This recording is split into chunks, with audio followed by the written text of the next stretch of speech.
Hello, everyone, and welcome to those to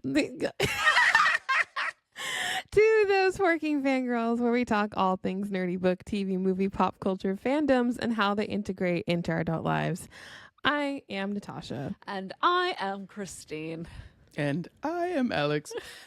Today, we are going to be digging into the TV adaptation of Fallout with my special guest, my brother. He's a big fan. Our special guest. Okay, our special guest. Alex, tell us about your Fallout fandom life. I have been a fan of Fallout since 2007 when I first heard about the game. Oh yeah, Fallout should we give 3. a background of what Fallout even is? Fallout is it's a video game franchise. It's developed by Bethesda Game Studios, and they've been around. It's actually been around since the 90s. Yeah, that's wild. But Bethesda acquired the rights back in like 2000 something, and then they made Fallout 3 in 2008. So yeah, I've been playing since. It's been a long time. Yeah, that's when I graduated high school. We were in our freshman year of high school, and he was so young playing the games. But the show just dropped on Amazon Prime last month, so we've had like kind of a month to sit and digest it. I wish like I had rewatched it again for this episode. Yeah, it's so good. So if anyone knows nothing about video games, doesn't like video games, like the show is excellent. You don't need any background to watch the show. It's on Amazon Prime, which is pretty easily accessible because most of us have Prime nowadays. Yeah, and it's starring the girl from Yellow Jackets who plays Jackie. She's also in Miss Peregrine's Home for Peculiar Children. Ella Purnell. Ella Purnell. Purnell. It also has a lot of other people you'll recognize. Walton Goggins. Yeah, it's Jonathan Nolan and his wife Lisa Joy, who also are responsible for the best season 1 of a television show of all time, Westworld. When I heard that they were doing Fallout, I was like, oh, fork. I'm watching Fallout the second it drops. And it all dropped at once, so it was an easy binge. I kind of wish that they had done like the episode per week. No, because we watched it like once a night, you know, one episode a night, and I feel like that was good because it was still like fresh in our minds, but we didn't like hardcore binge it, you know, like one day sitting. Yeah, you know? I binged in 2 days or 3 days. I just love the social media. Like it comes in and it goes quick. Yeah, I think not enough people were talking about it. That's true. That's true. In the zeitgeist longer. Did it get picked up for season 2? Do we know? I think so. I don't know. I think it might have. Yeah. I don't see why it wouldn't be.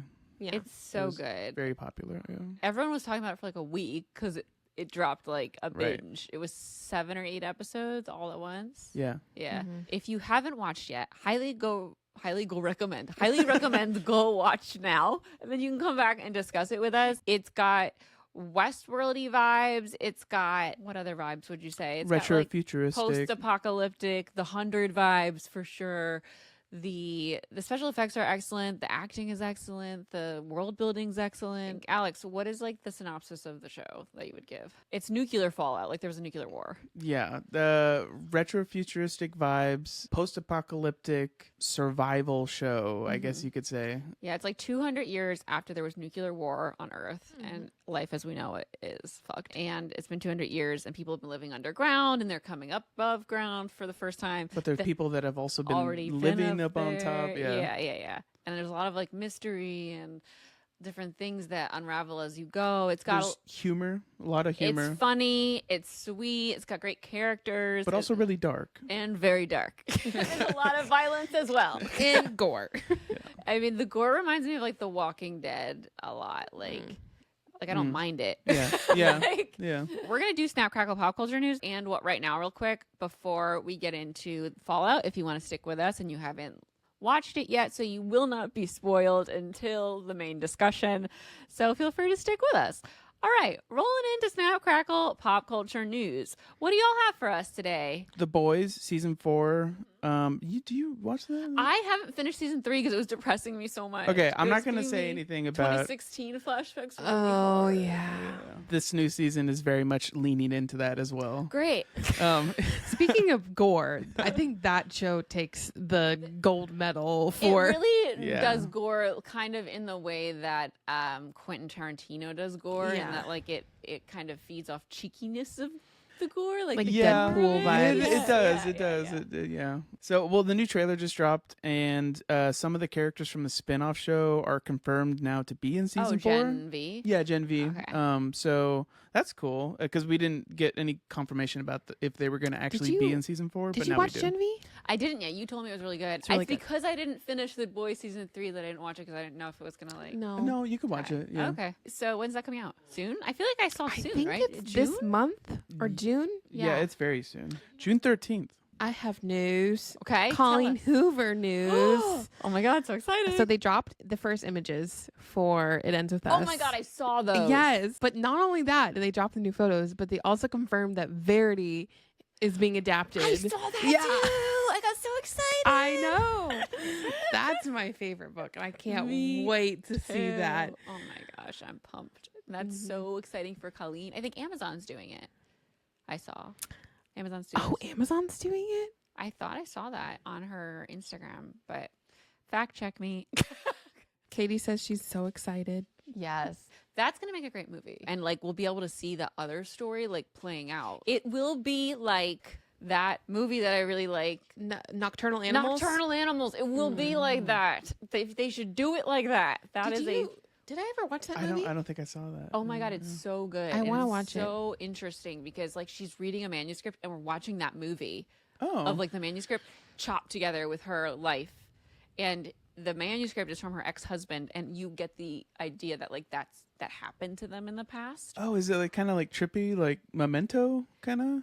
I haven't seen Memento, Okay. but it is kind of trippy because you're kind of trying to put together like, is she experiencing like these flashbacks of her own life, or is this like the manuscript, is it different than what actually happened, because there's definitely tension between them. So Ooh, that's fun. it's really good. Claire says that she's glad that the photos look better than the pics we saw last the year. pics we saw last year were on set, like And they're regular paparazzi. paparazzi. Like it wasn't like the film. It Ends With Us is Colleen Hoover's book. Blake Lively plays the main character. It's a story about domestic abuse. Okay. Yeah. Before Katie I do. confirmed that Verity is coming out by Amazon MGM Studios. Woo! Thank you, Katie. In other news, there is a book coming out very, very soon, May 21st, called Attached at the Hip, that I wrote.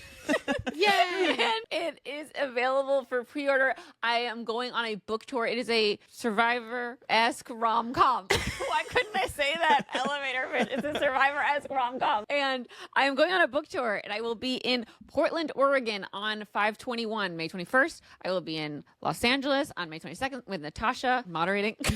Moderating. I will be in Philadelphia at Reeds and Company on the 23rd. I will be in Union, New Jersey on the 24th. In conversation with Hannah Maehrer, who wrote Insistent to the Villain. On the 28th, I'll be in St. Louis, Missouri with Jesse the Reader. And then I'm going to be in Marietta, Georgia, which is right outside of Atlanta, is what I understand, at Half Ice Books, doing a signing style event, like a meet and greet signing style event. So we'll be able to like take pictures and talk, and I'll sign anything that you want me to sign. It just won't have like the event beforehand. And then I'll be in Orlando, Florida on the 30th of May with Robbie Reeds, in conversation with Robbie Reeds at Writer's Block in Winter Garden. So Nice. very exciting. Super exciting. And if you can't come to any of the tour stops, the Ripped Bodice is doing signed, personalized copies that they will ship anywhere. So it will ship internationally. They're available to pre-order until May 15th. So I will be signing those the day the book comes out at Ripped Bodice, and then they will send them out to you if you want to order those. I will leave a link in the show notes. All right. What also, else, Natasha? Love Stereo tickets are on sale. Yeah. For Friday and Saturday, and then the book fair as well. They're all separate, but it is going to be like a romantasy type of ball here in Los Angeles, California at the Glass Slipper Palace, and you get to dress up and have drinks and eat and dance with your friends and photo ops. And yeah, there's VIP tickets and general admission. If you get VIP, you get to come in early, and then you also get to have a photo shoot with Danielle McBrayer. Oh, yeah, that's very cool. Mm-hmm. Real photos. She's a talented girly. Mm-hmm. I'm doing a photo shoot with her for Attached at the Hip next week. Oh, nice. Very excited. Yay. And, okay, this is random because I haven't listened to it yet, but Dua Lipa's new album, Radical Optimism, just came out. Ooh. I like that name. Radical I only know optimism. like her singles. I don't ever listen to her albums. Does she have albums? Yes, she has albums. They're good. All the hits come from the albums. I just know the Does she singles. have albums? Did you see that Sabrina Carpenter is going to be on Saturday Night Live with Jake Gyllenhaal? Of course I saw that. I commented on it and I was like, fire emoji working late. Do you think Taylor is going to show up at in the audience? Maybe they can finally like shake hands and it'd be a joke, like a sketch. That would be amazing. That would be pretty cool. Alex, have you been reading anything? Yeah, I'm currently reading It. It? Like Stephen King? Yeah. You've been reading it for months. Yeah, it's a long book. It's so big. When you It's go to the huge. Barnes and Noble, it's have it. like 4 inches thick. Like it Yeah. looks like a text, like a dictionary. There's a lot of I substance think it's like in the there. biggest. It's like over there. It's the biggest book we own. I think. Yeah. biggest book. How long is the audiobook? I believe it was like 68 hours. 68 hours? Something Harry ridiculous like Potter's that. like 28 hours. I think one of the Outlander books was like 32. That's insane. 45 hours. Still long. It's still very long. That's so Yeah. long. Yeah. That's double the length of like fantasy novels, Yeah. which are Yeah. 20 hours usually. Holy shit. All right. Movies. What'd you guys watch? I haven't watched anything. None? None. Wow. Yeah, I watch a nothing lot new. of things by myself. I watched the same things you watched. Yeah. Well, did you watch Argyle? I did. When I did you watch finish Argyle? it by myself. I didn't. Oh. I didn't finish the last 10 minutes of finish it. I got bored of it. Me too. Okay, but I did like the first half. Okay, I only watched like 45 minutes and I was getting bored. No, I didn't finish the last 10. That's about it. There's Oh, a big only like reveal. 10 Did you get to the reveal I part? don't think so. Well, I don't know. Is the reveal that Sam Rockwell Wait. doesn't have a beard? I haven't seen. Oh.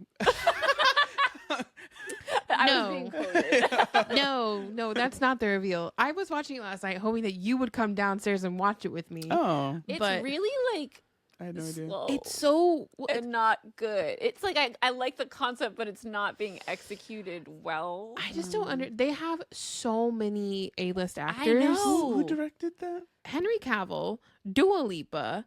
I don't like the way that they're editing it. No, I hate that. It's Was so like dumb. uncomfortable. Yeah, I do think Oh, Matthew Vaughn. He did Kingsman. Kingsman. Oh, okay.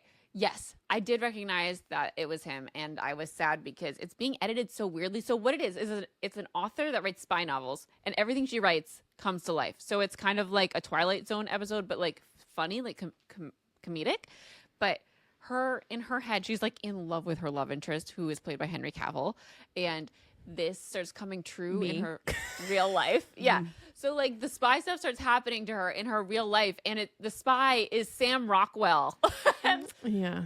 And she keeps seeing her protagonist doing the things that Sam is doing, and it's just edited like very uncomfortably because you keep seeing everything twice. Like he does it, and then she sees like Henry do it. Okay. And it's just too much. Like you need to pick one or the other for each scene, or They were just like probably trying something new. yeah. Like they could do one snippet, but they keep going back and forth, and she's like, like over and over and over. And I'm like, okay, I get it. I didn't mind that so much. I think it kind of lost me towards the end. I was getting a little bored there. So what made it boring, though? It was nothing of significance was happening. I see. And we didn't really understand There's- why. Yeah, we were just playing with this concept, but with no substance. It's to also like weight it. to mean extreme- anything. It's also extremely camp. That's the vibe I got from the trailer. I really don't like how many references there are to the cat too, because it's not funny. And they show from the cat's perspective all the time. The cat's cat's in like a like- little bubble backpack. It's CGI. Well, Matthew Vaughn, he's very similar to Guy Ritchie. So he also did Layer Cake. I don't know if anyone has seen Layer Cake. It's with Daniel Craig, but that's like his first movie. It's very much like Guy Ritchie. Yeah, So it's I very can definitely British see humor. that. It's Yeah. heavy British humor. So. Yeah, but it's edited in a way that feels slow. Oh, I see.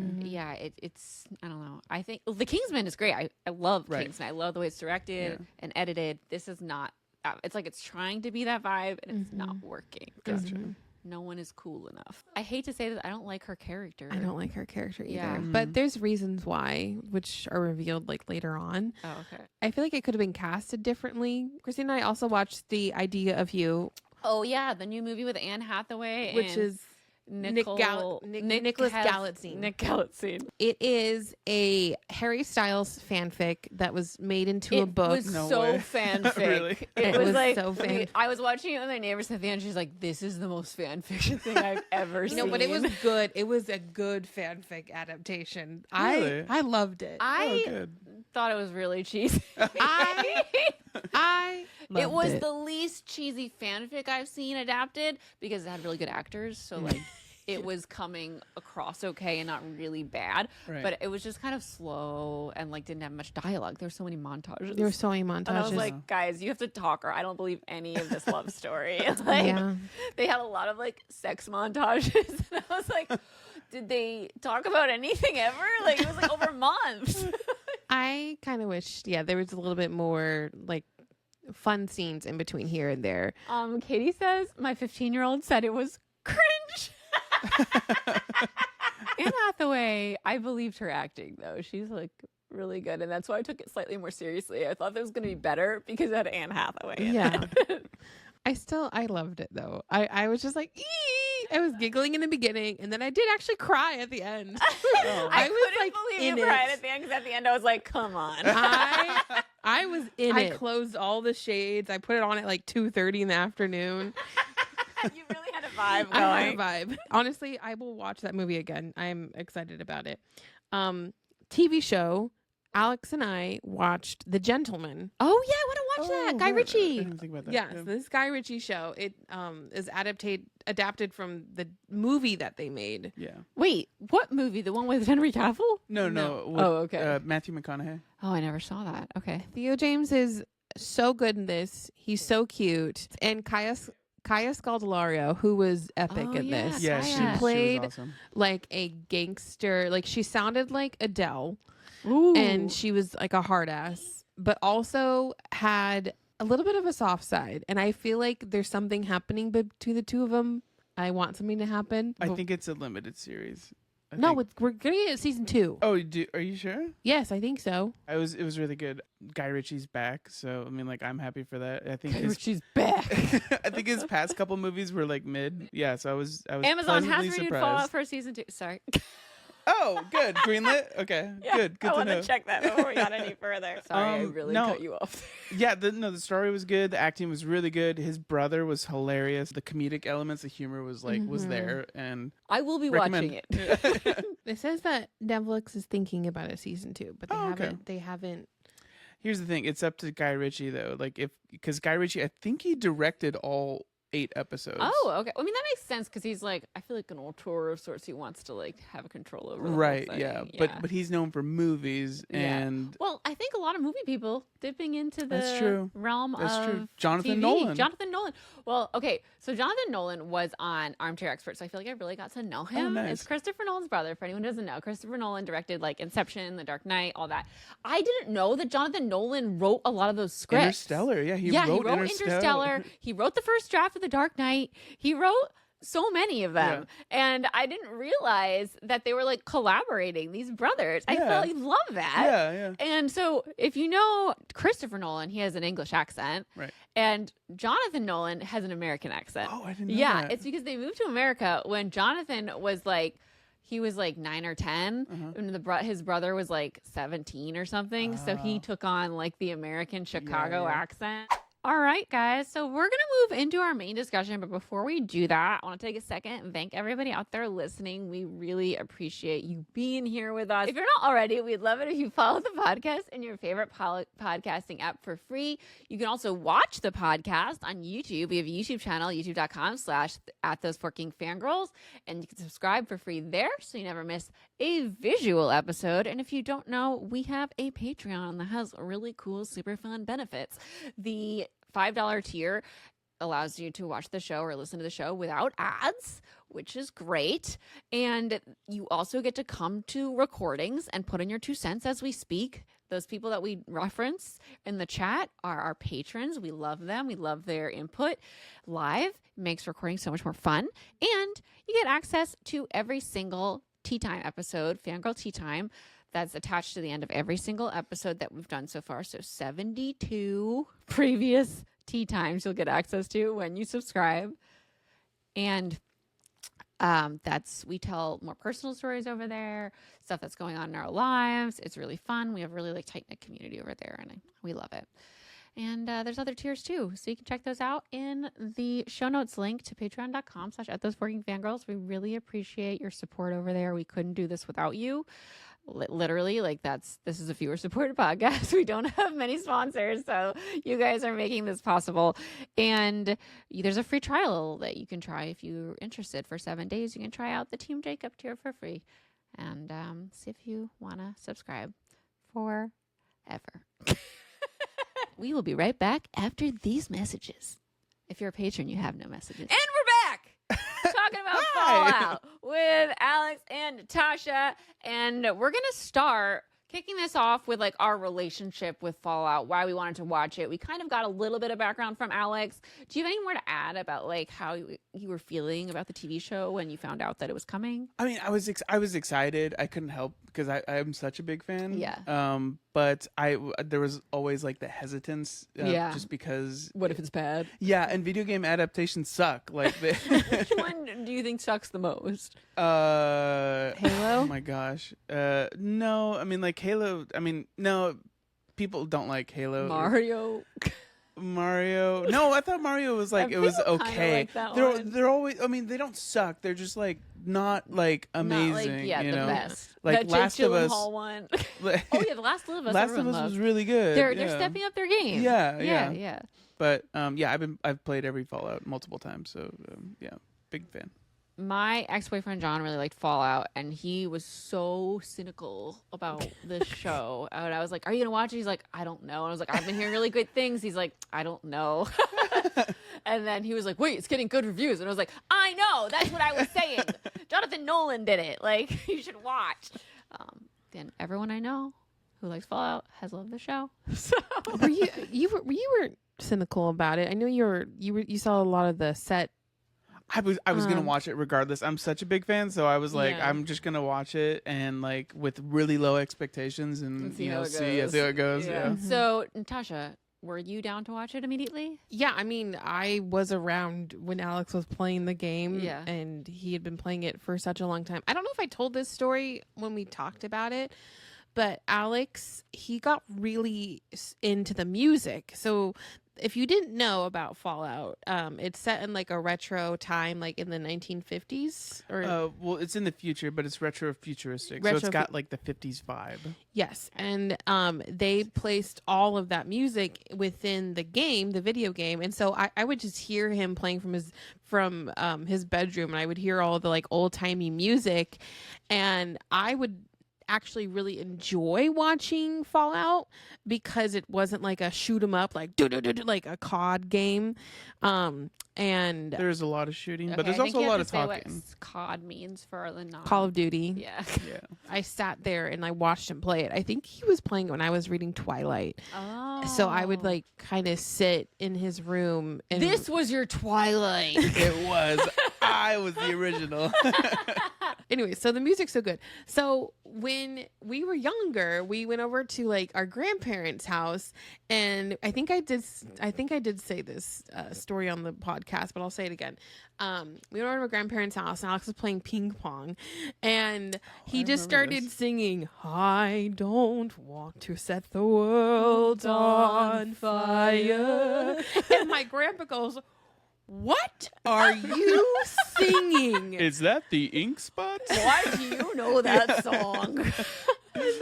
And then Alex like went on to sing the whole thing. He's like, "Yeah, it was in my video game." My grandma's like, "Oh my goodness." How I don't understand. You're so young. How do you know all these old songs? So Alex constantly plays the Fallout music and has been for 20 years. Yeah. I've got my own playlist. Oh my God. Yeah, I love the music in the show. I do think like it's 60s vibes because of the westerns, right? Early 60s. It's mostly 50s. It draws from 60s. Also draws from the 40s as well. Okay. It's around the 40s, 50s, 60s. Maybe because of all the western shit that was happening. Yeah. Like, I mean, well, there were a lot of westerns in the 50s as well. But the 60s was like the prime that we learned about. Like the spaghetti westerns. Yeah. Yeah, but the cars are giving 50s. Very 50s, and like the TVs, the TV as well. set, the hair, the dresses. We The kind of furniture was like giving 60s though, wasn't it? No, I think it was like it was Early. mid-centuries. They yeah, probably mid-century both, modern. yeah. Mid-century modern. Yeah. Well, it has a very cool vibe because it's like future meets. Yes, Yeah. the exactly. 50s, Well, 60s. I always tell people it's like if you've ever seen Disney's World of Tomorrow. Yeah. Like do you Yeah, it's like what they imagine the future Exactly. to be, but you actually see like robots and shit. Exactly. Yeah. Yeah. Like- so if you ever see that, that's essentially what Fallout is. They made it real, Yeah. which is really cool. Yeah. So I tried to explain this last episode, or in the episode that we talked about the show. Why did they not advance in technology, Alex? Oh, well, there's a long answer and a short answer. The short answer is that in our world, everything in Fallout, the history is the exact same. It's all the same up until the 1950s. Yeah. When in our world we invented the microprocessor, which is how we get like computers and our smartphones and stuff, and everything uses microprocessors now. In Fallout, the microprocessor was never invented. And so in order to advance in technology without a microprocessor, they developed into nuclear power. Oh, And so that's where, like, the the cold fusion is like it's nuclear fusion. Yeah, contained exactly. like that. Yeah. Okay. So all the cars in Fallout, they're all nuclear powered. Whoa. Yeah.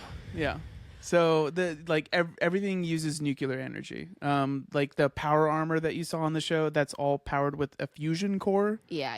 Yeah, that's all. It's all nuclear. Wow, that was really giving Tony Stark the fusion Yeah. core. Yeah. The way that they like take him out Yeah. and shit. Yeah, that was really interesting, and how like they're searching for like the cold fusion technology that. Well, the company, okay, we're getting into spoilers, so if you haven't watched Fallout. But, like, the company bought the technology for, like, everlasting energy so that they could control it and not allow everyone else to advance, which was, like, so fucking fucked up. Yeah. Like, I feel like there's companies nowadays in our world that are There kinda doing are. something it's, similar. We're, like, gatekeeping Yeah, shit so that exactly. we don't Yeah. advance, so we have to keep using their shitty shit. Yeah. And It's like the oil companies was that disgusting. are so against electric cars. Exactly, stuff and like that. solar power and all Yeah. that shit. And that's like even stupid shit like how our sunscreen is way behind like In the the US, Asian yeah. sunscreens because they'd have to like change their formulas and that would be so expensive to change everything they use in the factories and stuff. Yeah. It's and this takes that to like such an extreme. Yeah. It's exactly. disgusting. Like, Yeah. If the worst case scenario happened, and that's now Fallout. Alex, from the video games, I'm assuming, like, did you know all the stuff leading up to, like, the reveal that they caused the nuclear war? No, that's all new. That's all new for okay. Fallout fans. Yeah. Oh, okay. Yeah. I like, thought that because I've read books where that type of stuff happens. I was like, oh, I bet this is where it's going. But it was still disgusting to hear them talking about it. Exactly. So, like, here's the thing. It's like global thermonuclear war, which is what happens in Fallout. Mm-hmm. It's a concept that is most likely never going to happen, But because of mutually assured destruction. Yeah. Exactly. Yeah. So, But they still sell people on it, and that's why people buy bunkers and shit. There Yeah. are bunker companies that make their living off of scaring people into thinking that nuclear war is going to destroy and the that's world. exactly what Vault-Tec And that's did. what this is. Yeah. Yeah. Yeah. So exactly. So we'll get into that later. Yeah.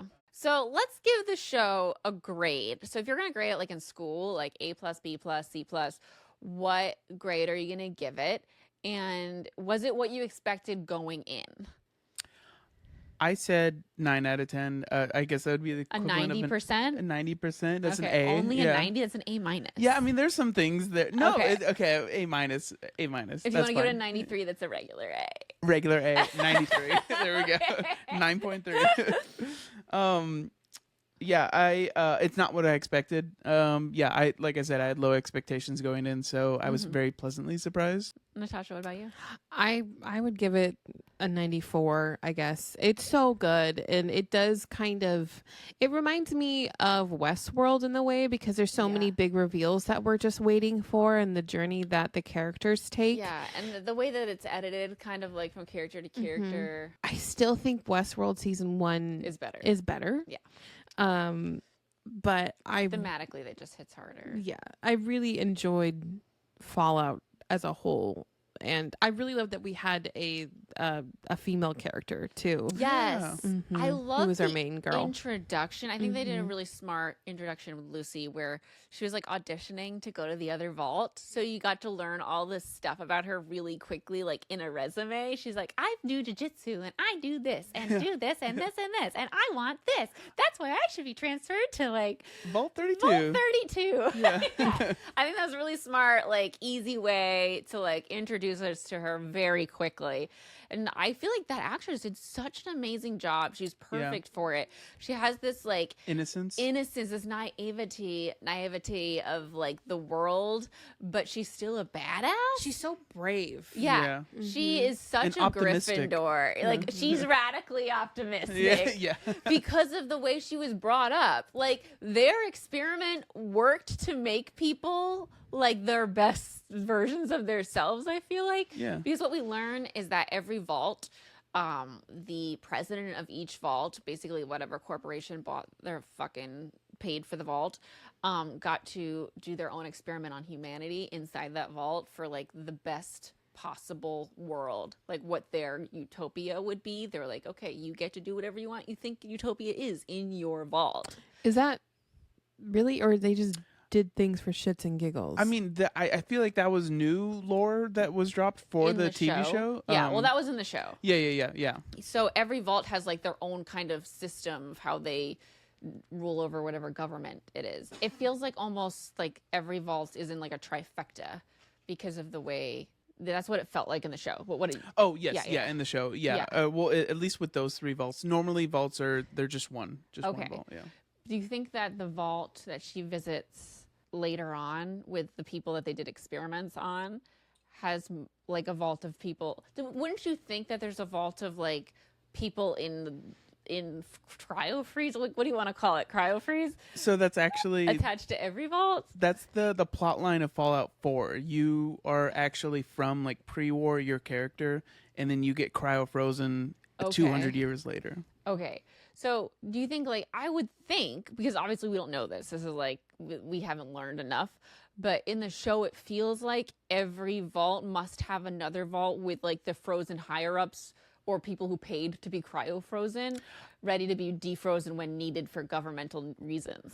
I was thinking about that. So Vault-Tec is a very shady company. You can't get much shadier than Vault-Tec. And I have a feeling that knowing, Fallout lore, Vault-Tec probably just left them in the dust. Oh, what? Yeah. Like they took their money and they took their ideas and left them frozen, or no, didn't even freeze them. They just shut them out because these vaults are impenetrable. Okay, but there's definitely like the people who were in 31. Yeah, that's all Vault-Tec though. The West Tech, Robco. Other. What are these other things? Those are all. So at the last episode when they're discussing this, in their little war room, I guess you could say. Yeah. Those are all other companies that are doing the same thing that are buying into the Vault program.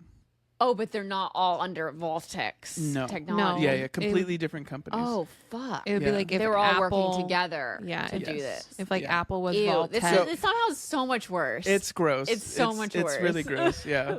But yeah, that's why it has kind of like a cyberpunk element to it, Fallout, it does feel because like that, it's almost like the world pre-war, at least, was corporation owned. Mm-hmm. So yeah, for sure, it feels like if corporations completely took over every aspect of the government and stuff. Exactly. Yeah. It kind of reminds me of like Marie Lu's Legend. If anyone read that trilogy, did you read that, Natasha? I read the first one. Like in Legend, the United States is divided into one section, like the West, is under military rule, and then the East is all corporations, and it's fucked in both sections. Oh, I would rate it a 95, so I rated a one higher than 94, 95. Yeah. I really loved it. Not as much as Westworld, but I really enjoyed the characters and their journey, and like how much heart they all have. I think that really comes across, and even the characters that piss you off, you start to have a soft spot for. Like you start to understand Maximus, even though in the beginning I was like, "Fucking stop, fucking lying, you stupid! I can't. Like you're so selfish." But he's grown up in this environment where nobody trusts anybody, and when you trust somebody, they always turn on you, and that's so scary. And I love thrusting like someone like Lucy into that environment, because you shouldn't trust anyone, but she gives everyone the benefit of the doubt even after they've crossed her. And doing that, it's like it really illustrates that like kindness breeds kindness, and it takes a little longer to get through to people who aren't used to it, but like eventually they'll be like, oh, I can trust this person. Yeah, because that world is reaching out your hand. That world outside the vault, her vault, is not kind at all. No. Yeah. They're terrible to her, but like she keeps believing the best in people no matter what, which is really beautiful and admirable. She also does. I feel like she grows in the way that she starts to adapt some of the darkness a little bit, from the outside world. And I love the line where the ghoul is like, you're me like 200 years ago. Exactly. He has become the ghoul because of all the shit he's gone through and all the mistrust he's dealt with and all that stuff. Yeah, the pivot from Cooper Howard to the ghoul, that character. Yeah. The polar opposite of, I want to know, because Cooper Howard is like a white knight. Yeah. Yeah. And the first time we see him, he's literally like playing like a cowboy hero. Yeah, and he says, "I don't want to kill this person in the movie." Show, in the movie, or whatever. Yeah, he was filming. So good. Yeah, and he really gives off like that like 60s TV star vibe. Yeah, like John Wayne, like trying to be like the good guy all the time, like really patriotic. Yeah, that kind of vibe. I really love his character and the way that we delve into the past. Like I want to see more of that. Absolutely. Oh yeah, there's so much that they can explore. Compelling. Yeah, I like that they kind of left, because there was a lot of reveals in the whole show, but I like that they still left some of the big reveals. Lots of questions. So many. I mean, that's what Jonathan Nolan does so well. Yeah. That we're waiting for. I also think that the pacing was so well done, and I always, when there's different character storylines, if we think about Game of Thrones and how long it took to get some of these characters together, we didn't know these characters prior, but I figured that we would just be following like Lucy's story. Is it Thaddeus or is it Maximus? Maximus is his name, but it's like his knight name is Titus. Yes. Okay, so Knight Maximus and then the ghoul or Cooper or Walter Goggins, whatever. I didn't think we would see these characters interact so quickly. I love how quickly they came together. Yeah. And I thought the same thing too. That. I thought that it was gonna give like Game of Thrones a little bit, how it's just like for like seasons, like these characters. We see them on screen, but they never interact with each other. I'm glad as well that they actually met up. I think like in episode 1 or 2 or something. Yeah. You know what I love about Lucy too? Like she's like so like happy-go-lucky, but whenever she has to do something like soft someone's head, she's like, okie dokie. Like okie dokie has become like her catchphrase, and I love it. Exactly. Very 50s. Yes. And after the show, I found myself, because I say okie dokie, but like not out loud. A lot of times it's in text, and I found myself saying it out loud. It's like okie dokie. Okie dokie. It just sounds so silly, and the juxtaposition of her like murdering somebody because she has to. Yeah. And like her like happy-go-lucky attitude. I think that perfectly encapsulates like the essence of Fallout as well, because when you're playing these games, you have, like Natasha said, you have like these very, I've got spurs, they jingle jangle jingle, yeah, and the very like happy like songs, and meanwhile you're blowing people up with junk. It's that like Hollywood movie vibe where nothing can go wrong. And then, but like murder and violence is floating around you. Yeah. Let's talk about what our favorite episode was, because there were so many strong ones. It was really hard. I can kick us off here because I know when I was like absolutely hooked and couldn't stop watching, because in the beginning you're feeling like you're excited, but they're building a world, and if you're not familiar with it, you're kind of like going along with it, taking it in, absorbing it, trying to like figure out how the world works, what happened and all that stuff, because we kind of jump from the nuclear war, like when it started, to 200 years later, and you have to kind of start filling in the gaps through like context clues. And then we get to episode 4 and I'm like, fuck, this got really good. Like, this is when Lucy is dropped off. Like, the ghoul has Lucy, and he's like, go into this like organ Walmart with the robot. Yeah. Oh, right. And they're gonna like saw into her. He's like, don't worry, we're just gonna harvest your organs. That set, by the way, was gorgeous, and that was all real. Oh my god, all the sets. Yeah. The set when she walks into, is it Philly in California? Oh, yes. Is that what it's called? Well, yeah. I was like, why is it called Philly? Is she in Philadelphia already? But it's like made of all different like junk buses and junk on top of each other, and it looks amazing. So it's actually I believe it was based on in Fallout 3, like the first game that Bethesda made when they purchased the rights to it. The first like big city that you go to in Fallout 3, it's a pivotal moment in Fallout 3. Is called Megaton, and it's very similar to that. Okay. So I think they were paying homage to that. It looks like it was so cool, so real. Yeah, even like when she goes through like the flea market, and it just looks so real. All of it feels very like I'm in it, not lived in. Yeah. It doesn't feel like alive. A set. Yeah.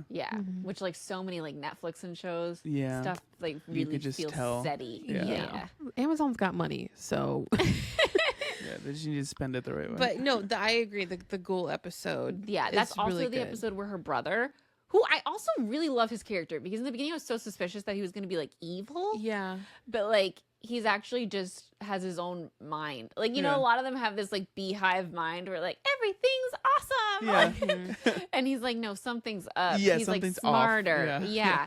And this is when they go into the other vault and they see all of the like dead people. His storyline, I mean, I feel like I kind of I put that storyline in the back of my mind, but his storyline was really good because it kind of gave like Silo vibes a little bit, because he was just trying to figure out like what was going on, the truth was, you know. Yeah. Silo's another good one. Exactly, very much like it was Fallout. giving Silo. Yeah. Well, then like when she first left the vault, I was like, wait, is she gonna die? I was thinking Silo. I was like, I knew there were people outside, so I was like, she's definitely not gonna die. But like, I was like, the radiation poisoning thing. The radiation. It's really interesting how they deal like the technology to deal with radiation. So, I mean, this is a point that I'll just talk about it now. But I think it's so interesting that the stuff that turned them into ghouls is seemingly a medication to like cure all radiation illness stuff. That's what I think it like to help people after like the nuclear fallout, and that's why I'm assuming what's his name is like still alive. Yeah, that was new. That was new lore for what's Fallout. new lore? That drug, the shot that he was taking, was it? Or it was like an inhaler. I think. You have to take it through an inhaler, but like it gives like heroin, like the way you're addicted to it. Yeah. So I'm assuming, because we learned that like it heals like anything. Like the guy has like his foot falling off, and he gets the inhaler, and it grows back. Well, so in Fallout, ghouls in and of themselves are supposed to be like immortal, essentially. Okay. Yeah, so I really love that he's immortal as long as he has the medication. Yeah. And then you'll start to wither into a zombie the less that you have. Yeah, their mind starts to go. And their nose falls off. Like, apparently. Always. For some reason. I was like, why the fuck is Voldemort in this show? He comes out of that coffin. I'm like, Voldemort, is that you? Like, and I was so jarred because first we see Benjamin Linus from Lost. Now, if you didn't watch Lost, you probably don't have this like automatic like about seeing him. Yes. He makes me so uncomfortable because his character scares the shit out of me on Lost. Like you never know what evil ass creepy shit he's gonna do. And I was just all on edge. I couldn't trust him at all. I was like, what are you doing here? Yeah. Don't trust Benjamin Linus. And then Voldemort comes out of a coffin. I'm like, whoa. Lost in Harry Potter world colliding. I have an opinion that is very weird, Tell but us. I do think Walton Goggins is Goggins is hotter without the nose. Honestly, me too. What Why the is fuck? that? It's because he's like cool. It's Yeah. his personality. Yeah. He's like also- he's like a more evil Clint Eastwood. Yeah. You know? Yeah, He's like he a- looks good without hair.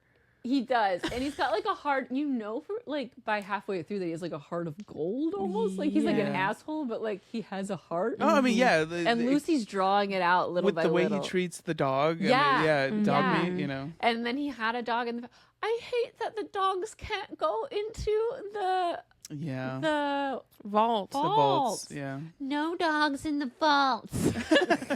And they had a dog. Like she's being so cold. Like I can't imagine saying that. Yeah. Like essentially this show is like humans creating a Noah's Ark situation. And like being like, we're gonna restart the population better. It literally is Noah's Ark. And like we're going to decide what the best way to live is and be the best humans with our little like arcs all underground everywhere. It's disgusting. It is. Yeah. But it's also like human nature. So you know, Yeah. Which Okay. Is also disgusting. What's your favorite episode, Alex? The last episode with all the different like drops of like lore that they announced or revealed. It's just, I mean, Natasha, when I was watching, I was like, what? Vault-Tec dropped the bomb. The first one. Wait, did you not know that from the game? No, said that that was it all wasn't in new. the game. Yeah, that's So who dropped the bomb in the game? nobody knows. I mean, you wouldn't know because you just play this, this one character, this one insignificant character in history. And, nobody knows. The world ended. Yeah. Does it matter? Well, it does in the show. Yeah. Exactly. That's part of the biggest mystery. Thinking of it, The Last of Us, that's a very plot-driven game, though, right? Or is it not really? I mean, are you talking about like the little tidbits that we got in the show that of like before? Oh yeah, and like what happened with zombies? Ellie, and what happened with the zombies? Yeah. Is her name Ellie? Did I say that right? Yeah, Okay. Ellie, yeah. That's like those scenes aren't in the game, so that was new as well Oh. for Okay. for like Last of Us lore. So I'm just curious, because of these big drops, when you play the game, are you just playing? I guess the plot isn't as big, right? It's more about the characters. Yeah, it's character driven. It's an RPG, so it's a role playing game. So you make your own character. You make the choices. You get to be the good guy. You get to be the bad guy. It's however you want to play. And I think that's why I love them so much. But a lot of where people find like the most fun in these types of games is like the side quests, and it's the little stories. It's not the big overarching story. plot. Yeah. Kind of like how Baldur's Gate is. Yeah. Okay. Yeah, I was Exactly. like thinking about D&D the way you were talking about it. So that's interesting that you found all these big like drops. So like, does that enhance the game for you? Yeah. I mean, they kind of feed back into each other. It sounds Yeah, like because yeah. it's new lore. exactly. Yeah. Yeah. And it's more, plot elements that I didn't know before, and now I know. And then, playing the game, it's fun. It's, knowing that stuff now. So My favorite episode was the first one Oh. because I think it just set it up so well, and so just like when we found out that this husband that she just married, and it was just like, okie dokie, I'm gonna have sex with you. yeah. And then he's gonna like fucking kill her and murder her. yeah. And then she comes out with like the wedding dress I and love the gun that. and like just all the action scenes happening. I thought that was like a really great introduction. really It well was, done. Yeah. Yeah, I mean that was like a good like first reveal too. Yeah, it was a great way to again like get to know her character Mm-hmm. because like you said with the sex, she's like okay, and then like as soon as he starts being violent, she's like okay. Wait, I just have to say, Katie says, makes me want to go back and play again. I am playing them right now, Katie, and I am loving it all over again. I want to know what threw you guys off kilter when you were watching, because there's a lot of reveals that are like, ooh. Yeah. Natasha, you want to go first since you just went last for that question? Okay, so I think the beginning plot with the guy from Lost and Ben. how Lucy had to Cut off his head. She's just like carrying it around. The fact that it was just like volleyballed back and forth between all of these characters, The head, and then I'm like, oh fuck, now a salamander has it, or what are they called? Gulper. The Gulpers, gulper yeah, has it, and then I was like, wait, so you're just gonna leave it inside the gulper's body, and then Like, you're we gonna have to come go do back? a side quest. The side quest. Cooper was just like, like, oh, it takes they like take 4 a days. while. Yeah. I'll come back. No, that threw me off, and then especially when he was like first drowning her with trying to get the Oh my god, the I was gulper. like, please Yeah. stop. Like, oh my Yeah. god, that was so uncomfortable. He's like, I'm not just doing this to torture you. You're bait.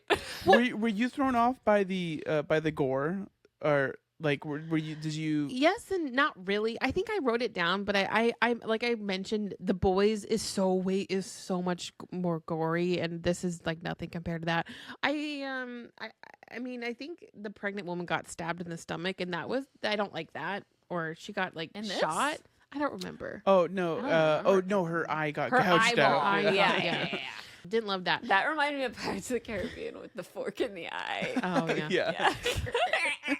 I was very confused about how the radiation worked, because I was so scared of Lucy going into the water with the gulper and She or was- her she was drinking getting- the yeah. water too. Yeah. That made me like, I mean, it could be a delayed, like radiation a lot of times, if it's not that intense, could be like a slow.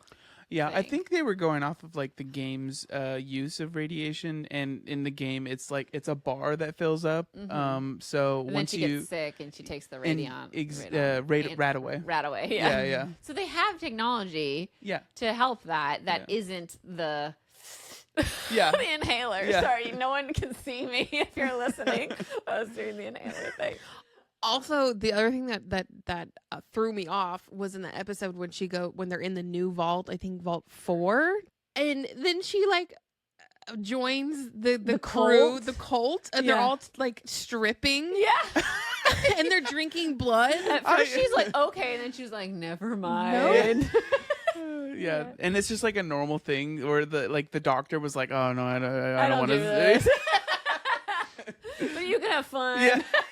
What threw you, Alex? I'll go quick. It just the show in general. That threw me. everything. I was just it was caught off guard at how well it was. It was very good. And then also at the very end, the state of New Vegas. Oh yeah. Which is it's one of my favorite Fallout games is Fallout New Vegas. Yeah, I've heard that's like one of everyone's like top the games. top ones. And it's gone. It's like destroyed, and it was bustling in New Vegas. So Yeah. I want to know what happened. you know? I feel like that's where the head honchos of Vault Tech and all the other tech are. So Mr. New Vegas, I'm not going to go heavy into this, but Mr. New Vegas, who's kind of like, I guess you could say kind of like Walt Disney. Okay. Yeah, he kind of gives Walt Disney, and he pretty much made himself immortal in New Vegas. And the reason why New Vegas wasn't destroyed like L.A. or New York or Philadelphia, is because he actually knew that these bombs were coming, and he set up defenses in place to prevent that. So yeah, it's Yeah. That it's definitely where they are. yeah. The fact that Vault Tech just set off the bombs makes a lot of sense. Yeah, of course. It just gets worse and worse as you find out that the dad bombed the new community that was Shady starting to Sands. thrive Oh. just because like it was threatening the Yeah. vault Vaults. communities. Mhm. Yeah. Mhm. The fuckery. Yeah. That his own wife and children were up there is bonkers. What threw you off guard? So when I first saw that fucking gulper, I was like, what did that evolve from? Because it looks weirdly human. And then The fact that we find out, like, I was not, like, once we got to Vault 4, I was like, ew, they're doing, like, weird shit to people in here. Wasn't expecting to learn that they're, like, taking animals that are, like, resistant to radiation and blending them with humans up in their fucking gross experiment fortress. And these humans are, like, living in this vault and have, like, ancestors and stuff. And that's what the Cyclops guy is. Which is fucking, that guy threw me. I couldn't look at him. I just couldn't look at him. I just, like, first of all, it looked like CGI. I just couldn't. And I know, like, Lucy couldn't either. And, like, they were going for, like, us feeling really uncomfortable looking at him in the show. But it really threw me off kilter. And then learning that the Gulper was human. It was like a human animal hybrid. Disgusting. Oh, I didn't know that. Yeah. Katie mentions that the inside of its mouth was the fingers. They were fingers. Yeah. I was like, ew, it's so weird. Like, what is it? Why? What human made that? fingers. Yeah. And it was they were, like, moving. It was disgusting. Oh, the machine for, okay, so Benjamin Linus's leg gets, like, shot off, or his foot gets shot off or whatever. By the ghouls. By the ghoul. Yeah, that's a really great scene too, when the ghoul has to, like, defend against, like, a million different people. Yeah. But Benjamin Linus has to deliver his own head to the Republic of California to deliver the cold fusion. Didn't he say, like, cut off my head? Yeah, he was like, I just took a pill to kill myself, so just cut off my head. Like, it was crazy. He's like, oh, it tastes like bananas. Or it was crazy. And she's like, wait, what? So that he can walk and continue going, the lady has this machine that she, like, screws onto his foot, but to screw up the stump, it has to, like, saw it clean. It's disgusting, and, like, blood's gushing out of it into this pail. I was not prepared. Yeah. I was like, ew. They have this technology here in this, like, little hole. Yeah, the technology is really interesting because they have, like, the stuff you would never expect them to pull out of nowhere. Like, there's that guy with all the different potions that you think is just a con artist. He is a con artist, but like, you don't think he has access to, like, the heroin drug that keeps the ghouls alive. Yeah. But there he has it, and he gives it to the guy, and it works, and you're not expecting it. And he's like, that guy is such a fucking idiot. What's his name? With the Maximus? With the stupid mustache. No, he's in Superstore. He's like a dumb rapper in Superstore that dates one of the Thaddeus, Katie says. Is that his name? His assistant that comes and he's lying to him, and then he betrays him and leaves him in the thing. Yeah, and he's I think he's still alive, right? Yeah, he's a ghoul now. Oh, that's right. Yeah. Yes, Yeah, they'll see that con artist potion guy. The doctor he needs guy, help because his foot is also disgusting and falling off. Yeah. And yeah, he becomes a ghoul because he takes that, like, fix-all medication, and he's like, "Whoa, you cured me!" Like, what a fucking idiot. He lives on the surface. You think he'd know about this stuff. Yeah, that's a good point. Like, The medicine that they inject when they have a gash or something, oh yeah, Lucy got stabbed in, like, the first episode. I'm like, oh my god, she's gonna die. I was like, no, it's okay. I feel like so it's really interesting because that almost feels like the radiation, the technology that the ghouls have, but, like, more advanced, so it doesn't turn you into a ghoul. Like, doesn't it feel like that almost? Because, like, they use it for any big wound to keep going. They'll stab themselves with it. The stim pack, you mean? Yeah, the stim pack. Yes. Yeah. Yeah, it's almost like the first version of that was fucked and turned people into ghouls. And then, like, they perfected it, and now that's what they have in the vaults. Yeah. The stim packs are, I think it's just a is it an adrenaline shot? No, I think it's just a callback to the games, because that's the, like, the healing potion or whatever for the games. But in the show, I feel like it's the same sort of vibe that they use it for. Yeah. So it's interesting. Katie says Johnny Pemberton plays Thaddeus. I'm really interested in seeing more about, like, the lore of the ghouls and how they came to be. Johnny Pemberton, isn't he on TikTok? Is he? I think I keep seeing him on my For You page. Superstore. He's so annoying. I thought at least on TikTok, he's very funny. I know he's a comedian. I know his character is, like, so annoying in the show. Gotcha. Yeah. He's definitely a comedian. I want to know what scenes are burned into your mind from the show? There's so many. What scenes stand out for you? I put, let's see. The Natasha already talked about this. The revelation of Lucy's fiance / husband being a right in the first episode. Yeah. Being like a wild. yeah. The revelation of Vault 32 and like It not and seeing being that, a Vault 32 person. Yeah. That was crazy. That burned into my mind. Or like when they went into Vault and like all the skeletons were there. Yeah, all the dead people. They've been like dead what a the long fuck time. happened? Yeah, no, it was like, we know what management is. They found out that there is no Vault 31 and that everyone who is in charge is from Vault 31. What, and they just extinguished them all? No, I think they went crazy in there. They realize that they're trapped in there, that they can come out, but they're not allowed to. Like, it's very much, it reminds me of Divergent. Like, they don't realize that they're allowed to go above ground. Well, I feel like that because you were talking about this earlier with the in our world of people or these companies that own that own the bomb shelter. You know, they're scaring people into buying these bombs. It's the same thing in the vaults. Yeah. They're like the overseer's job is to make sure that these people do not leave, and they scare the shit out of them to prevent them from leaving. Yeah, and then they learn the truth though, and they're not allowed to leave. Like, it feels like they're not allowed by the company because I just want to point out there were one or two like pretty good vaults though, like that weren't the experiments weren't that bad. Yeah, well, like 31. I mean, not 31, 33.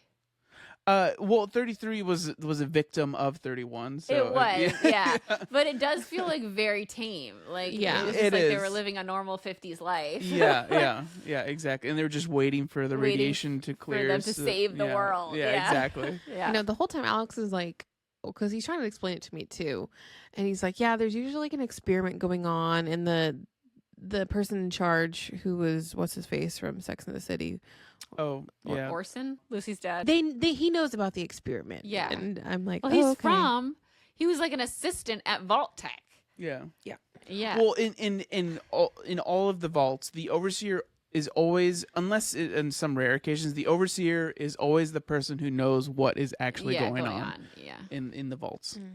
Okay, was anyone else waiting to find out that maybe the older lady overseer who does she like win the election in Vault 33? Oh yeah, that she was one of the people. From the beginning. I was like, is that the wife? Like, his wife? Like, Barb. Is that her name? The Cooper's wife? Cooper's wife? Yeah, Barb Howard, Yeah, I was wondering if that's her. Because it kind of could be. It looked a little like her. She looked no, Betty. Like, even now? No, I don't think so. You don't think so? No, you don't think she aged and got out and was a ruler person? No. Okay. I think we'll find out what happened you think to Barb. she's in New Vegas? I feel like she's in New Vegas. I don't know. Yeah. Because she was like the one who orchestrated everything. Yeah, so before we learned that, I was like, oh, is that her? Because I was trying to connect like someone from that past to that lady because she looked like she knew what was going on. You know what I mean? She kept being like weirdly Dumbledore-y and that like she's like asking leading questions. She's like, where were you guys? And they were like, oh, nowhere. And she's like, okay. But sure.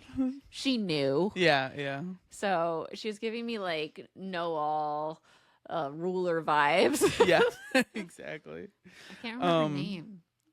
Okay, so the second one, the revelation of Barb when working at Vault-Tec, because like Cooper had like put so much faith and trust into Barb, his wife. His wife, and then finding out that she's the one who essentially came up with this idea is it's gut wrenching. It's really sad. He loves her so much. Yeah. And the relationship was great, and then with the relationship with her daughter was great. I mean, I think her hands were tied though. Like she was too deep. She was too deep. She couldn't do anything. But she did. She did come up with the idea. Yeah. Yeah. And then the biggest one I think for me was the opening scene with Cooper running with his daughter on the horse.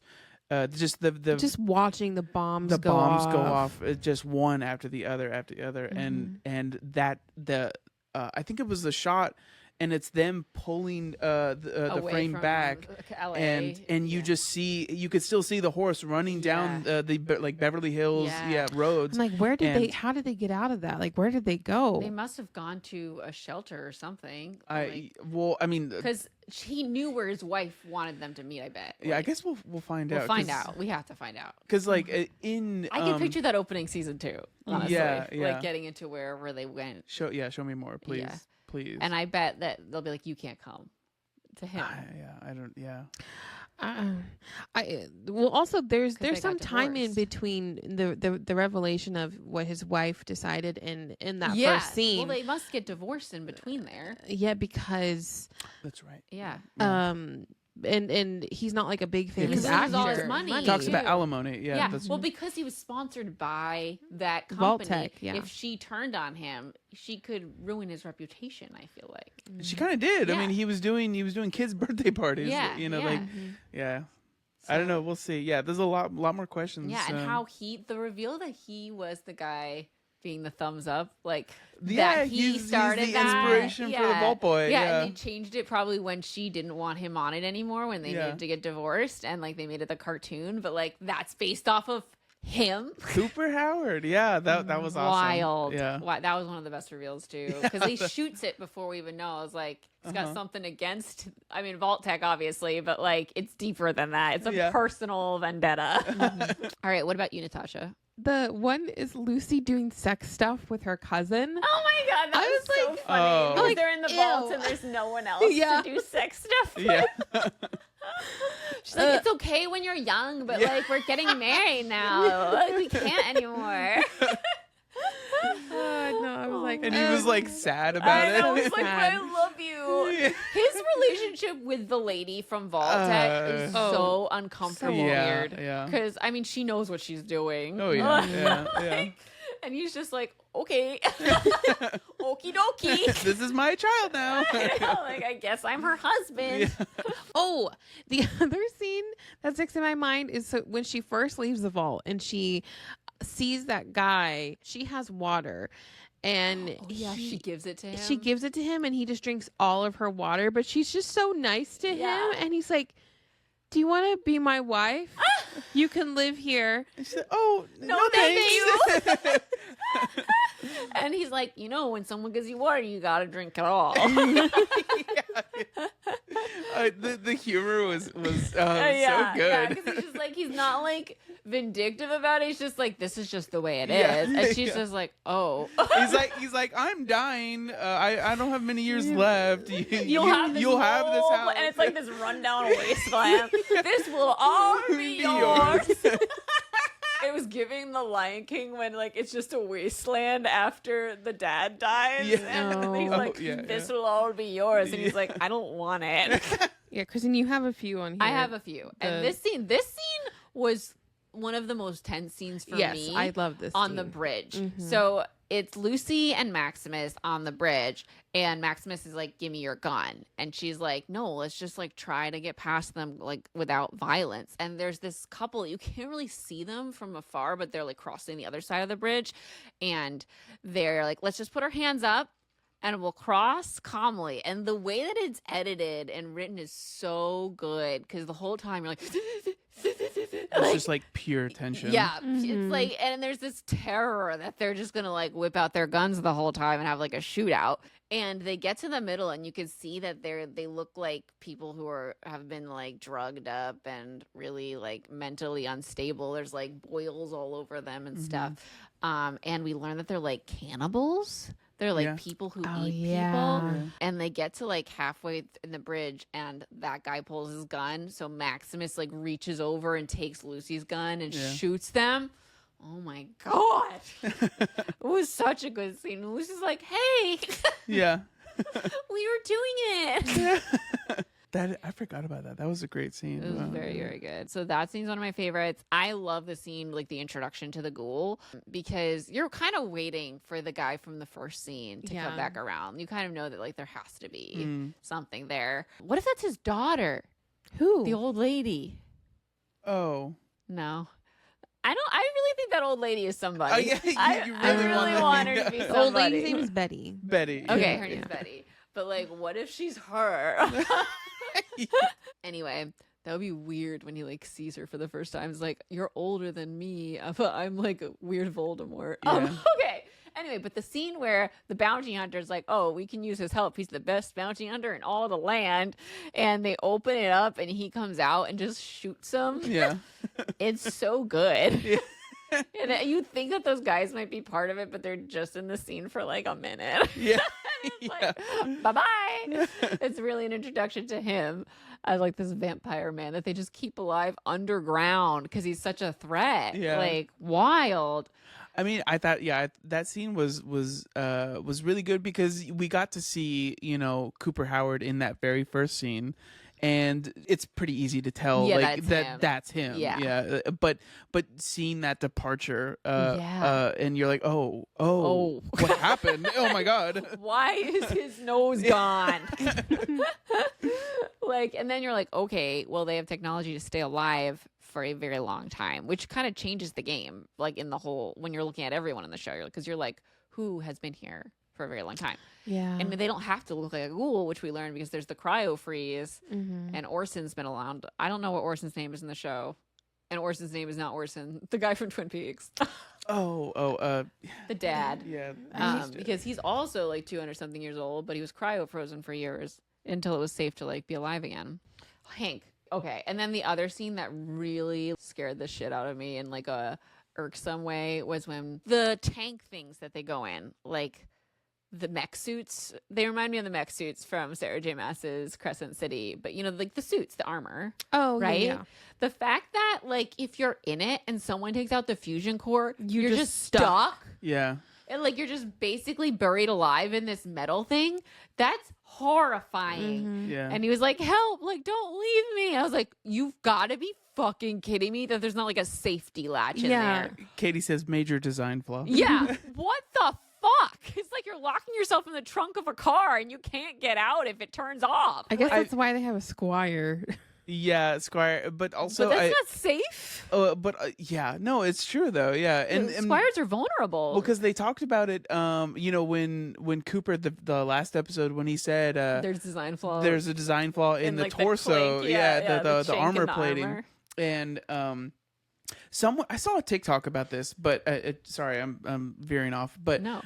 Just really quick, I saw this TikTok and I thought it was a like really good detail that they put into the show was that Cooper mentions that to that random Brotherhood of Steel power armor guy, the Knight, and then he kills him, and then someone said, well, how come he didn't do that to Maximus when he first fought him in Philly? I wasn't trying to kill him.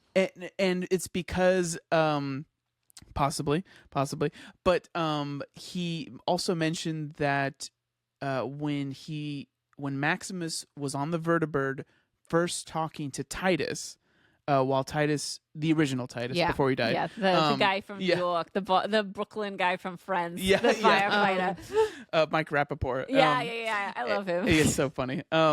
And Maximus had mentioned to him, he said, you opted for the insulated lining. So it's an upgrade to... Oh, it's a different one. It's an upgrade to the power armor. Okay. And it's implying that he wouldn't be able to kill him to use it. Yeah, that feature. Okay, or the flaw. Yeah, the flaw in the design. I love that Lucy knows the design so well too. Like they just have studied them and shit. And she's like, oh my God, the Brotherhood. Yeah. T60. Like, oh my God, you're a celebrity. And she's like so loud. I love their stupid romance. Like, I think like it's so cute.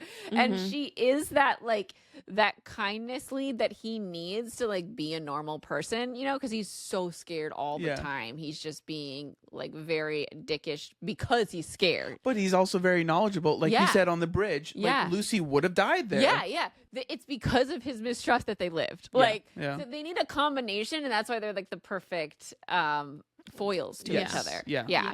because they both kind of learn from each other. It's very reminiscent of the games because Lucy would be the main character that you would play as. Yeah. And then a big part of all the Fallouts is that you have these companions that you can pick up along the way, and they all have their own internal, plot and story that they, can tell you. And so Maximus would have been one of the companions. Yeah. Interesting. Do they have like the what is it called? The little knight assistants that you just said? Squires in the in Fallout? There are squires. It's not in the same way that it's treated in the show though. Yeah. It's not like a knight and a squire. To the squire. Like, oh yeah. The Brooklyn guy was such an I was like, you best stop. He's gonna kill you. Like, you're about to die. Why are you like fucking with him so hard? He's like, fuck you fucking idiot. Fuck. You're an asshole. And I'm like, you literally need him to live. Like, get me a fucking, what is that thing called? The pack? Stim pack? The stim pack. Yeah. And he's just sitting there like, and I'm like, he's not going to get you the stim pack. You keep talking to that like that. Like, say please. Jesus Christ. The Brotherhood is very interesting. Yeah. Like, I want to learn more about them too. Like, they're very they're very gray as well. Like in Fallout 3, they were the good guy choice to side with because they're a part of like the main story. It really gives like, I am the good guy, believe me. You know what I mean? Like, believe me, just believe exactly. me. Yeah. Trust me, I am the good guy. But it's true though too, because it's like the other options are worse, far worse. So, and that's also why in terms of like factions, because that's a whole part is like, no more factions. That's what Baltec wanted. Like, we're done with factions. And that's exactly what happened. They created though. Yeah, with their numbers. But out of all of the factions, the NCR is my favorite because they're the most like white knightish. What? Is the NCR the Brotherhood? No. The NCR is like Shady Sands. Oh, okay. Yeah, the New California. We don't get California Republic. Okay. We don't get to see the heyday of NCR. The NCR, but in New Vegas, they're in Fallout 1 and 2, they're very prominent. Okay, interesting. This is like a U-turn, but I just really love that Maximus is like literally her knight in shining armor because he saves her in that one scene, and he's like so proud of himself because he really wants to be the good guy hero, but like he's always the asshole, even if it's by accident. Yeah. He just keeps fucking up. He's probably like the most annoying character. That's true. But by the end of it, you're like really rooting for him. And you know that he's capable. He just has to like believe in goodness in people sometimes. Which is one of I think the most like the best thematic scenes is when he goes into the vaults and he like takes a shower and he just like realizes what safety feels like. And he has the like escargot popcorn. He's like, what is this? And he's just watching a waterfall. Watching a TV. It's with just the a waterfall. It's like, whoa. Yeah. Like, this is nice. Yeah. And he could just like relax, and it's just the juxtaposition of how his life has been. But he gives it up though for Lucy. Her. Yeah, which is I love really that. Nice, yeah. He's like, I have to get up. Yeah. It's like when you're on the couch for a day and you're like, damn it, fuck, someone needs me. I guess this is over. It was nice while it lasted. The scene with Lucy being sawed by that robot was also so good. Yeah. Like, because it was like, how is she going to get out of this? And then she just uses like her karate-ness. Yeah. Awesome. Because you kind of just forget because she's just like it's everything's so she's new so to her. naive. Yeah. But she's like trained. Yeah. In every art. To wrap up our discussion here, is there anything that you didn't like about the season, or things that gave you the ick, or things that like you would do you think you wish were like kind of portrayed differently? I honestly like my only gripe that I could think of. Maybe if I rewatch it, I might have some new opinions. But the only thing I could actually think of was, in general, the sets were amazing. Like the superstore, and then the Red Rocket gas station. Oh, it was so good. And is that where the dog was in the like cooler? The cooler, yeah. I was so scared for that dog. I was like, get him out of there. Yeah. In general, those were amazing. But some of them I did notice they were reused quite a bit, like the husks of the homes in the desert. I think they reused it like at least It's that. because they were walking back and forth from that area. So. Yeah, they were in there a lot. Yeah, and it was like 3 different times though, Yeah. and I'm like, I've seen this. I didn't even. They all looked the same because it was like a husk of a place. Yeah, so I yeah, think it was yeah. okay as far as the sets go to double on that one. Yeah, exactly. What about you, Natasha? I mean, I wrote down gore, but I don't think that's true. I mean, I didn't like to see that dog die multiple times and be brought back. Oh my God. Brought I back. was so nervous for that dog every time. I was like, you Yeah. better not kill Yeah. that dog. And then he died and like came back to life. Yeah. And I was just.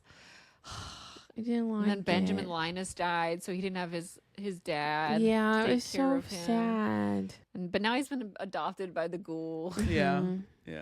And honestly, that's kind of. It's because it's a parallel of the. Remember when Cooper Howard he had like he was walking down from the staircase, and you could see this huge poster of the man and his dog. It was a movie that he did Yeah. with his own dog. Yeah. And I I'm like, remember that. I was yeah, like, he's got that's his really dog nice. back. you know? Yeah. Oh. Yeah, that was sweet. Yeah, I think everything with the Brotherhood, like when he was at base camp with them, with that cast of characters, I was like, meh, you know? Yeah. I didn't Like- like the actual Brotherhood scenes, but like the idea of the Brotherhood is really Mhm. interesting. I'm like, why were they formed? Basically, like who do they work for? Yeah. So it feels like they work for Vault-Tec almost. They were actually the remnants of like the U.S. Army. That's how they started. Interesting. Okay. And they are essentially just trying to preserve technology, which sounds like righteous, like Yeah, in and of yeah. itself, but it's But how they there's go more about it. gray, You know, yeah. it's kind of Yeah. sketchy. You know, another scene that really like stood out to me is when it's kind of when we first see humanity in ghoul version of Cooper. That's his name. Yeah. And he has like a friend that's a ghoul that's like really in need of medication. Oh yeah. And he's like nice to him for a few minutes, but then he realizes he's losing it. He's going to become a zombie and he has to kill him. And he's yeah. like, we have to eat him. But like for a second, he like shows kindness to him and they talk and they're like, how are you doing? Yeah. And he's like acting like he's a person rather than like Lucy, who just acts like Piece of meat. he's a piece Yeah. of meat in his way. So it was really nice to see that like little seed of like he's still a person. Yeah, yeah. And then of course you see more of that as Lucy hangs out with him Mhm. more. He starts to like he has like a soft spot for her almost, even though he keeps like drowning her and shit. Yeah. Um, But it's like you said, because he mentioned he's that you're me 200 years in the past. he like, sees himself in her, and he's so he has sympathy. and she's bringing out like the best of him almost that Yeah. still exists. Yeah. Well, because he feeds her literally to the wolves to get her organs taken out. Oh yeah. And she comes out and gives him the medication he needs to stay a Mhm. person. And I love that. Like she persistently is like, I'm gonna be nice. Yeah. Yeah. Yeah. I'm going to show you kindness. And that is how we're going to solve this problem. It's Yeah. the golden rule. Okay, but the thing that gave me the most ick in the show was the fucking giant roaches that come to murder. Oh, the rat roaches. Yeah. That was just, I couldn't. Mhm. I was like, "Oh," they're like coming to murder her. And Benjamin Linus like comes out of the darkness and he's like, you shouldn't be out here alone with his giant creepy eyes that never blink. Like, ugh. And then they come for him in the suit And too. the Maximus in the suit. Oh Yeah. my god! I'm like, get the fuck off. I was like, how are they gonna eat through the metal? Like, I don't but they'll think get there They somehow. wouldn't be. They're like low level creatures in Fallout, so they're more of a nuisance than anything else. They're but- so big. Yeah, they are. They're massive. They're huge. Or was it the rat bear or something? Oh, the Yao Guai. Yeah, it's a mutated bear. That was the one that ate Michael Rappaport or killed him. Yeah. Yeah. So what do you want to see in season 2? What the hell happened to Walton Goggins' family? Yeah. Yeah. I want to I know really that. think I'm really excited to explore New Vegas. I think that's going to be really interesting. Yeah, definitely. Mhm. I'm very excited about that. And I'm excited that we have like a trio of friends, like the 3 best friends you ever did Well, know. I mean, she kind of like the ghoul and Lucy and the dog. Oh, the dog. I'm like, she left Maximus. Oh, I don't care about Maximus, but Oh. like I like their love story. I feel like he's gonna like feel left. He needs her to be a good human being. But that does set us up for more Brotherhood of Steel, which is what you were talking about. So like that's good to see. And also it sets us up for like more of like an overarching epic love story between the two of them now that they're separated again. True. True. Yeah, the reunion. I still coming think back, he thinks that she was taken, not that he was left. You know, because like she could have easily been captured by the guy again. The ghoul, Yeah, he not doesn't gone know. with her willingly. Yeah, That's a gone good with point. him willingly. I just want more pre-war scenes. Yeah, They me were too. all So good and So and interesting. yeah, and like one of my favorite openings in all the games is Fallout 4 because it takes place pre-war. Okay. And then you get frozen, like I said, and then you come back 200 years later, and you get to see like the actual neighborhood that you were in before pre-war, and it's all gone. It's just destroyed. Yeah, And that's so more pre-war stuff. I love those things. I'm excited for all of that, and mostly the character. I just love how many character moments. That's what really like makes the show. I feel like we get to know everybody. I'm excited to see more about her brother because he like has now figured out what's going on inside the vault. And then like people were being transferred to go live in the vault where everyone went crazy. Like, oh, that's right. Yeah. And they just cleaned it up like nothing happened. yeah, that was all like very sketch as fuck. Yeah. He was like, "What the hell?" Oh yeah, and then he went into Vault 31, and there was that little like brain robot. Oh, Bud. Yeah, and Buds. He was like, "I'm gonna get you." And he's like, "Oh, you're never mind. You're gonna get in." That robot was so dumb. I loved it. He was like so low grade robot protecting all of the humans that are like the most important to the company. Yeah. Like, what the fuck? Well, that is like concludes our Fallout discussion. Did you have anything else to add? I think that was it. You have anything else to add? We No. talked about a lot of We stuff. talked about a lot, Yeah, I think we had a good discussion.